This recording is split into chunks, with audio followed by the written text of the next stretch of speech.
further sort of looking into our crystal ball, and I guess going into your personal domain, the tank role is now being fused, and still sort of like the talent pool, of course, is still there, and like now off tanks and main tanks have to compete for the same role.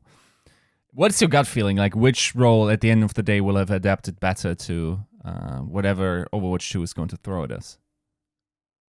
First of all, it's obviously going to depend on the meta.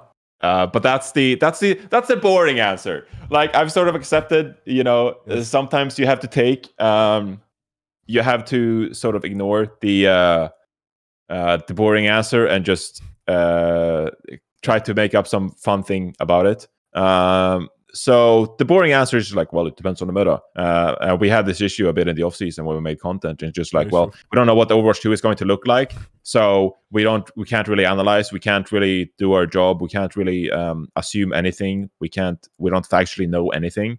But the answer is just like, well, we don't know what Overwatch 2 is going to be. We don't know what it's going to look like. We don't know how it's going to play. But we'll just fucking assume and just, banter and try to make something out of it anyway. Because we can't just sit there and make a podcast and just be like, we don't know. Yeah. No one knows. That's not entertaining content. So the boring answer here is depends on the meta. The fun answer is I think the way I look at it, it's like you have main tank specialists. I divide main tank and off tank into 4 different categories, I think, 4 different buckets. So on one spectrum of the main tank side, you'd have like the main tank specialist. This could be like your ball one tricks. Like, all they know is just like they play ball 500 hours in ranked. That's all they do. And then they get picked up by an Overwatch League team because like we don't know how to play ball. We'll just pick up this ball specialist. Then you have like a kind of like generalist main tank who can play a little bit of everything. Here you would have like Gaga, be a great example of this, who can play pretty much every hero, like Fate, for example, who's competent at every kind of main tank. And I think there'd be some kind of like sorry, I got an alarm going off. That's very unfortunate. Some kind of like cross pollination between main tank and off tank. Like, maybe you could have a very dynamic, well-rounded main tank mantle the off tank role kind of well in that regard. I guess Super would be like a great answer, just like a main tank that can mantle some of those off tank roles. Similarly, I think there are certain off tank players who could try to play a little bit of Monkey if they wanted to, could try to play a little bit of Reinhardt if they wanted to, because they have that kind of mindset when it comes to the tanking role, and they have that kind of fundamental understanding for the tank role itself. So they're obviously not going to be like a fantastic Reinhardt by any means. They're not going to be a fantastic Winston by any means and live up to the reputation of some of these players like Fearless, for example. Like, they're never going to be as good as him on that role, but they'll be at least be competent. And I think we've seen that in the past when we've had just random players flex into Winston and have to play for their team, like whether you're Rijay Hong for the Seoul Dynasty, Taimu for the Dallas Fuel, whether you are Hydration for the Houston... Was it Hydration that played Winston for the Houston Outlaws? Filled in for Muma? Yes. Yeah, I think so. Yeah. Like, I think a lot of those players, despite the fact that they're like flex support players or DPS players, they've obviously not been like Overwatch League competent, but they've shown like that they know what the abilities do and like how to jump around the map and like understand some kind of basic principle for what a Winston is supposed to do, what a Reinhardt is supposed to do. Reinhardt is especially tricky, but I think some off tank could probably try to mantle that in a respectable way if need be. Panic button, I'm an off tank player, but our composition requires Winston, so I have to flex into Winston. I think some off tanks could shoulder that burden. And then you have like off tank players, the fourth and final bucket. You have off tank players who really are just DPS players, and they just happen to be like great at Zarya because they have fantastic aim. And when they have 100 energy, like, you should stay the frick away from this off tank player because he's just so incredibly good at the damage aspect of things. So if we separate the main tank and the off tank role into those 4 buckets, I actually do think I sort of have to go with the off tank who has some kind of degree of understanding of the main tank role as the one bucket I had to commit to, because I think on one part you have sort of like the the mechanical damage part of your game, where you're like, I can play Zarya at a high level. And with that, we can design a very aggressive kind of composition that puts out a lot of damage. And maybe like death ball a little bit with so much damage we got going on. Or maybe I can like peel for my team with like Diva Defense Matrix. But if need be, I can just flex over to Ball or Winston, and I can like really go in there. And I think the mechanics part of it all is really important. Like, as long as you have good mechanics, you will be able to be coached to some degree on how to play Winston and how to contribute to your team as an Orisa. Like that is coachable. Unlike for some main tank players, I don't think you can't coach aim. And no matter how much I sit in aim labs, I will never be as good of an aimer as some off tank players or some main DPS players. So I think I'd probably pick off tank in that regard as having the most favorable situation going into Overwatch 2. For sure. Now, here comes another hypothetical. And it sounds like a question really about who's the GOAT right now to you. But I feel like there's a difference. So here comes the question. In 5 years' time, who is in pole position to be the greatest Overwatch player of all time? In 5 years, who's in pole position? I mean, so far we've had 5 years, right? Yes. Essentially of Overwatch history. So it'd be like the next half. I mean, we'd both agree that Prophet is the GOAT right now, right? Yes. Yes. He's an Overwatch champion, and he's a grand final second place runner-up, and an Apex champion. Like, no matter, I don't know in 5 years how people will rate Apex, but well, I'll be there hopefully raising my voice and be like, back in 2016, 10 years ago, when I was actually a teenager, at that time I'll be like a dad. I'll have like 2 kids, and I'll be like, when I was 20. I'll be there screaming about Apex and how good GC Busan were and Kai. But I think Prophet is obviously like the forefront candidate to remain the GOAT, I think. But I think at some point, obviously, his career will start to drop off. Is there someone on like Shanghai Dragons? Because they're the most recent champion. Maybe they could go on a bit of a run now and get like 2 or 3 championships. It's very generous, but like maybe they could get another championship, and if one of those players is young enough, someone like Lip, I guess Fleta has an MVP to his name, so that helps his case, his personal GOAT resume to be like an actual MVP, whereas Prophet hasn't been an MVP. Is the question just like which of the current players? Yes, I mean, chances of being unless you want to go proper, and which I would respect, but yeah, that would be I mean, that would be very brave, is the way I'd put it, because because at the end of the day, it's a team game, right? So if you asked this question last year, like we talked about before in the interview, like going back a year, going into 2021, would you have been like, I would have respected Mag as the answer. Like, because it's what you said earlier. It's the same kind of circumstance, really, where you hype up a rookie coming into this year. At the end of the day, Mag this year, more than anything, despite his poor Wrecking Ball play, he was a victim of his own team not being able to figure out a main support to play Brigitte, and Assassin not being able to play Sombra. That's just how his season went, Like, no matter how good it was on Winston or Reinhardt, that was just like a result of his team. I think similarly for Proper, like, I think they're bringing in a lot of incredible talent going into this year, but overall, we really don't know what the team dynamic will be, how the communication will be like. Obviously bringing in Proper, Kilo, and Finn to play with someone like Super, who's going to be your sole tank, as announced on the recording of this interview. So we don't know how that team dynamic will be, and I don't know how Proper's career is going to change because of the upcoming San Francisco Shock season. Maybe it doesn't work out, and Proper just like forces himself out. Maybe he like dips to another team, like Fleta did, moved on from Seoul Dynasty and was like, hey, I want to be part of Shanghai Dragons instead. And that really opened the door for Fleta to become an MVP and to become an Overwatch League champion because he left Seoul, right? So maybe something similar what happened to Proper. I think predicting any of these rookies based on their current individual ability and their youth, being like, well, that guy's 18, so hopefully he's this good now, and he feels like it, he'll play for the next 5 years.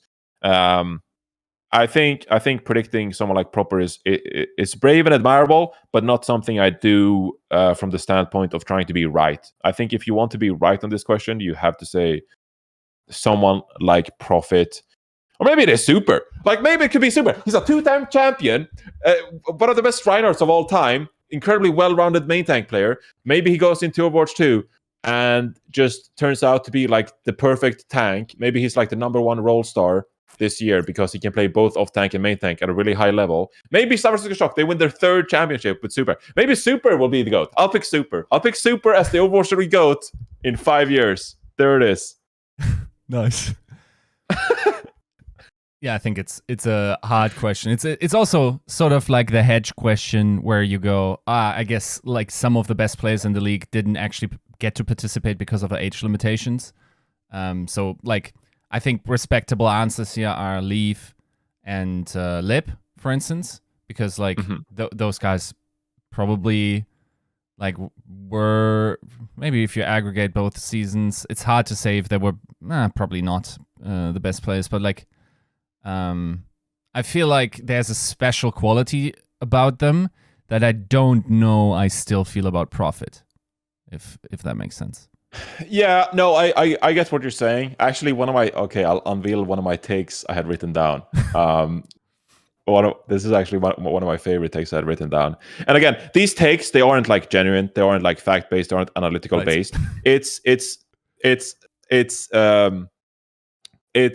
sort of serve as a fragment of my the Void take I had, where it's like, they're there to cause commotion and to cause a lot of panic within the community and a lot of engagement, stuff like that. So they're just fun takes that I just throw out there. One of my takes actually one of those takes that's just completely unsubstantiated and to cause commotion was on the Guangzhou episode, which isn't released yet, but I said that I likened develop as the Korean logics for the Guangzhou charge, because like when you hear that, it obviously doesn't make sense. Like it doesn't make sense. But there's some degree, like 20%, 25% of it is correct, because they share the same role. They can both play Tracer at a decent level, and they both like playing long range hit scan. They're both, haven't been like god tier in their role. They've just been like good in their role. They've served a similar purpose.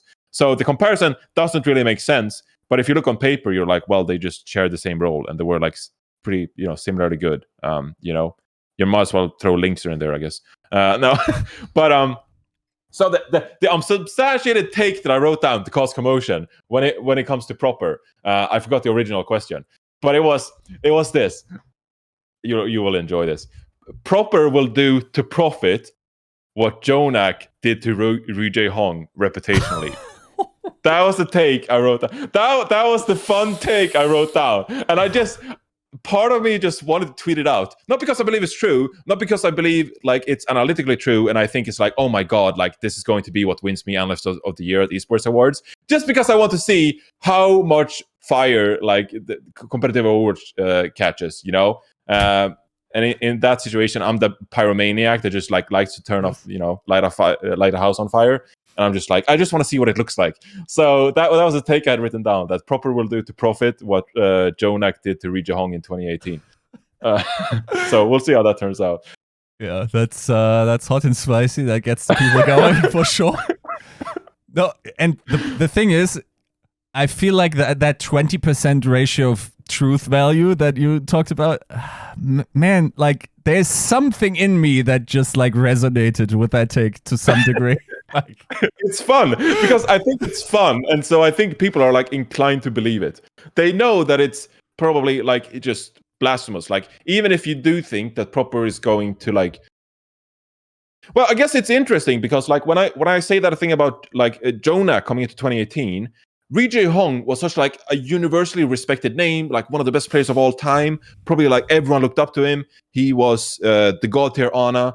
His sleep darts were like some of the biggest highlights on YouTube when it came to Overwatch highlights, etc. And then out of nowhere, just like Jonak comes in. He's a rookie. He hasn't competed in Contenders or Apex at the time, and just like completely revolutionized the flex support role and wins MVP, and is like by far the most mechanically skilled flex support player in the league.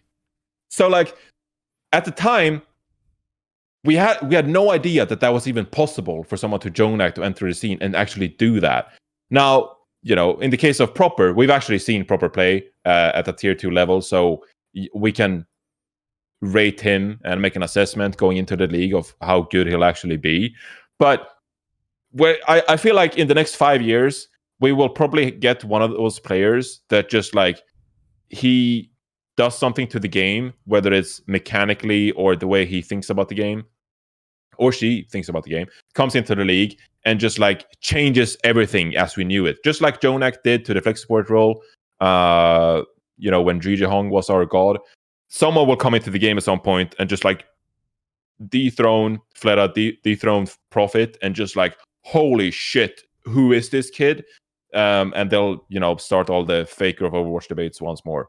So it is possible at some point that someone will just come into the league and absolutely ruin everything we know about Overwatch and how we think about it, and really erase the bar just like that. For sure. Now, we sort of like have been talking about the rookie takes pretty much at every second question in this interview. Now, you have been doing a bunch of content around them and did a bunch of like preparation and like looked into them on your personal stream. But you also, of course, have other projects, like we talked about Platchet and whatnot. Is this something like that you want to intensify in terms of like spreading out more content maybe across the season, or is it just like too much upkeep? Keep in mind, we are going to have so many games this season, right? Yeah, I think it's like 50% more games or something. So that'll be fun to see how that goes. It's a very interesting question because it's obviously something that's a question that I've faced, and like, what do I do with my spare time, especially, etc. You look at someone like Sideshow, and he's just like a content machine. Like, it's unbelievable what he does. He can wake up 9 a.m., Uber to the Overwatch League, Blizzard Arena, and just like work as a desk analyst for like 10 hours, 12 hours, come home, and then just be like, yeah, I'm going to break down some Apex games, just like as my 13th and 14th hour of the day. He's just like a machine in that regard. I think at some point, even starting like when I was a pro player and played for Rogue, and they were like, hey, you should stream more to, make your brand better. And you should really add that to your portfolio. And I think I've tried so many times now, whether it's streaming in the off season and just streaming ranked, doing my own podcast like Positive Reinforcement, trying to do that regularly.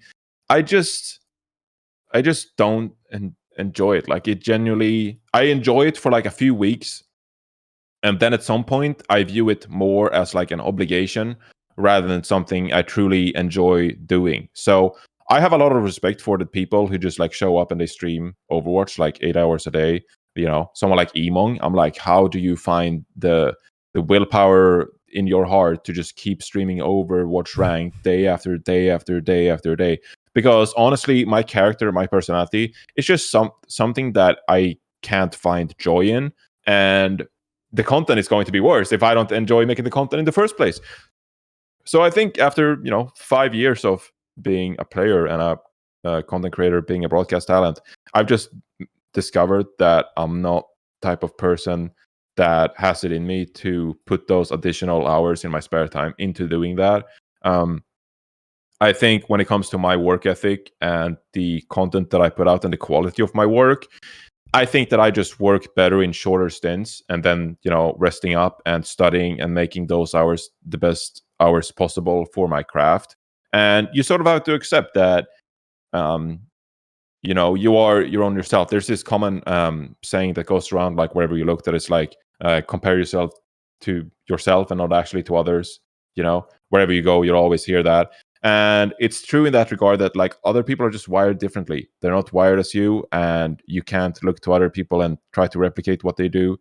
You have to figure out who you are yourself. And I think in my case, I've just kind of like figured out that I am never going to be that content creator that does a ton of 4 Overwatch League matches and then comes home and then I stream about it and then I talk to my chat about it and then I record a podcast about it. Like, I've just found that it's not something that really works out in my personal life. So I think when if the Overwatch League season comes around and I'm part of it, I think I'm just going to primarily focus on the product we're putting forth. Watchpoint, how can we make Watchpoint the best possible product? What segments can we put forth? What are my takes going to be? Research for the next day's matches, just like because I always have to stay up to date on the teams and give fresh information and fresh takes, and just do that the best possible way I can. And then keep in mind, you have to study for APAC in the days afterwards, and it turns into like a 7-day work week essentially, where you're just trying to stay top on everything that goes on in the Overwatch League. There's no way I'm going to be able to, hey, I'm going to look at, the Valorant VCT for a little bit, because like you don't have time for that. I also have a girlfriend that I live with that I, want to spend time with whenever I have a chance to as well. So I've just kind of accepted that my person and who I am and how I work and how I operate, how my emotions go, I'm just way better off focusing on the Overwatch League as my prime source of content and what I put out. And everything besides that is just like if I feel like it and if I enjoy it. And that's kind of where I'm at it. I don't think I'm going to undergo any big major change in the content I put out or my work ethic in that regard. And it's not it's I definitely want to make this point. It's not about being lazy in that regard. It's like, it's not that I'm being lazy. It's just like it generally does make me a more quote unquote miserable person, having to work those long hours and having to try to do all that once. So I've just at this point decided that I'm not as focused on content creation outside of the Overwatch League broadcast in that sense. I mean, and it seems to help your ability to produce high quality analysis on the broadcast, as evidenced by your nomination as an esports analyst of the year. And I think, generally speaking, there's only so many hours in the week, right? Yeah, exactly. Yeah. And like I said earlier, just like, some people, even if like you look at it outside of esports, just like some people, they really enjoy like office work and like going into office every day, and like they can do that 5 days a week, and then they enjoy having 2 days off. Other people, they just want to have like side projects and do all kinds of stuff. Some people freelance because they like having their own company, like offering their own services in that regard. Some people don't even like working in the first place, and they'll just get into a van and just like travel around nature. So there is definitely a bit of that. In esports, I feel like as a whole, like I think in esports, a lot of people, they don't really know what they're doing, and they're looking around the esports space and just like, who is someone I can look up to? Who is someone I can resemble? Who is someone I can liken myself to? And who is someone I can replicate?